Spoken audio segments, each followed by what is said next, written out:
জয় মা তারা, জয় মা তারা। সবাই ভালো আছেন? আজকে আলোচনায় আসছি বুধের জায়গাটা।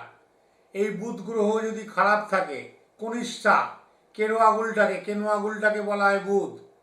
এই বুধের জায়গাটা যদি খারাপ থাকে, অথবা আপনার জন্মকুণ্ডলিতে আপনার বুধ একেবারেই ড্যামেজ, অর্থাৎ মীন রাশিতে অথবা ধনু রাশিতে বুধ, অথবা কর্কট রাশিতে বুধ, অথবা হাতে একেবারে ড্যামেজ অবস্থায় বুধ, আপনি ব্যবসায় লাখ লাখ টাকা লস খাচ্ছেন, ব্যবসা করতে গিয়ে সাকসেস পাচ্ছেন না, সর্বদাই মানসিক অশান্তি, মানসিক ডিপ্রেশন, যা আয় করছেন তার 3 গুণ ব্যয়, যা পুঁজিপাটা লাগাচ্ছেন আপনার কাজে সে পুঁজিপাটা সব ড্যামেজ হয়ে যাচ্ছে, শেষ হয়ে যাচ্ছে, কোনো দিক দিয়ে শান্তি পাচ্ছেন না, এরকম অবস্থা হয়ে গেলে তখন আপনি জ্যোতিষীর কাছে যাচ্ছেন।